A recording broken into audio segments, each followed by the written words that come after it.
Nama saya Tan Malaka. Atau Ilyas Hussein bila saudara-saudara pernah bertemu dengan saya di sebuah rapat pemuda di Jakarta. Elias Fuentes, Estahislo Rivera, Alicio Rivera bila saudara-saudara pernah bertemu dengan saya di Filipina. Atau Hasan Ghazali bila saudara-saudara menanyakan nama saya di Singapura. Ingatlah, dari dalam kubur suara saya akan lebih nyaring terdengar. Pernah bayangin di tengah perang, dikejar tentara, tidak punya uang dan hidup berpindah-pindah, tapi tetap semangat nulis buku. Itulah yang dilakukan Tan Malaka. Dalam kondisi serba terbatas, beliau nulis Matilog. Bukan cuma buku filsafat, tapi semacam peta jalan cara berpikir buat rakyat Indonesia, supaya bisa benar-benar merdeka, bukan cuma ganti penjajah. Matilog itu singkatan dari 3 kata, materialisme, dialektika, dan logika. Nah, Tan Malaka gabungin 3 cara mikir ini buat ngelawan kebiasaan masyarakat waktu itu, yang cenderung pasrah, percaya takdir, dan tidak pakai logika. Menurut Tan Malaka, kita tidak bisa lawan penjajah kalau cara mikir kita masih mistik. Maka dari itu, kita butuh Matilog, cara berpikir yang logis, ilmiah, dan kritis. Dulu, banyak orang mikir kalau kemiskinan atau penjajahan itu udah takdir.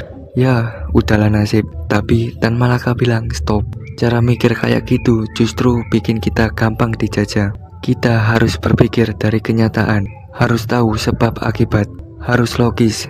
Nah, itulah kenapa beliau mulai dari materialisme, fokus ke hal-hal nyata yang bisa diindra dan dibuktikan.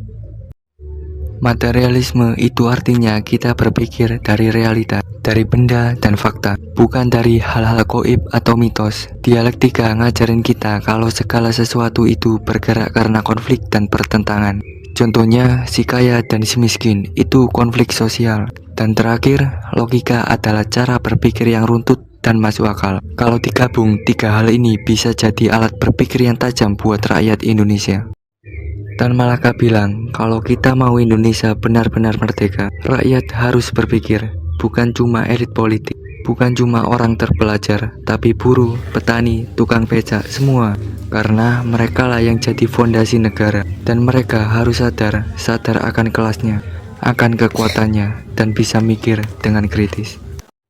Tan Malaka ngajak rakyat buat mikir bareng, bukan cuma ikut-ikutan. Beliau percaya kalau rakyat bisa mikir secara logis dan ilmiah, mereka tidak gampang ditipu, mereka bisa melawan penindasan. Matilog itu semacam senjata, bukan senjata fisik, tapi senjata pemikiran. Dan menurut Tan Malaka itu jauh lebih penting, karena revolusi tidak cuma butuh semangat, tapi juga ilmu dan logika. Di dalam buku ini, Tan Malaka juga mengkritik tokoh-tokoh nasionalis yang waktu itu ikut kerjasama dengan Jepang. Bagi beliau, kemerdekaan yang datang dari hasil kompromi itu semu, tidak nyata. Beliau lebih percaya perjuangan dari bawah, dari rakyat sendiri, lewat organisasi, lewat kesadaran, lewat pendidikan. Yang bikin kagum, buku ini ditulis Tan Malaka waktu beliau jadi buronan. Beliau tinggal di gubuk kecil dekat Kalibata, nulis cuma pakai alat seadanya. Banyak buku referensi yang beliau hafal dari zaman dulu. Jadi sebagian besar isi Matilog itu ditulis dari ingatan. Bayangin nulis filsafat di tengah perang dengan resiko ditangkap kapan saja, tapi tekad dan semangatnya luar biasa. Buku ini dibagi jadi beberapa bagian besar. Di awal beliau bahas soal logika mistika, yaitu cara mikir yang cuma ngandelin hal gaib. Lalu masuk ke pembahasan filsafat dan ilmu pengetahuan. Beliau ngomongin soal Darwin, sains, dan eksperimen. Kemudian beliau masuk ke dialektika, yaitu cara mikir perubahan. Terakhir beliau bahas logika. Dan di akhir buku beliau ajak kita pakai semua itu buat mikir masalah bangsa.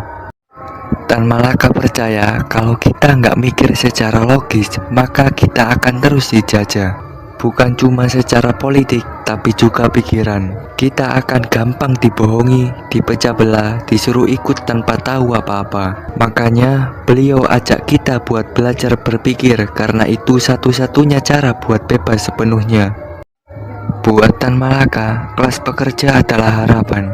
Mereka yang kerja di tambang, di pabrik, di ladang, mereka yang menghidupkan ekonomi negara. Tetapi mereka juga yang paling sering ditindas. Tan Malaka bilang kalau mereka bisa bersatu, paham kondisi, dan berpikir secara matilog, maka perubahan besar bisa terjadi.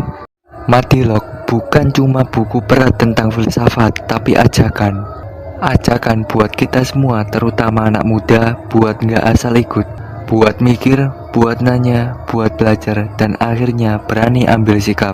Tan Malaka udah kasih caranya, tinggal kita mau jalanin atau tidak. Karena merdeka itu bukan cuma urusan negara, tapi urusan kepala dan hati.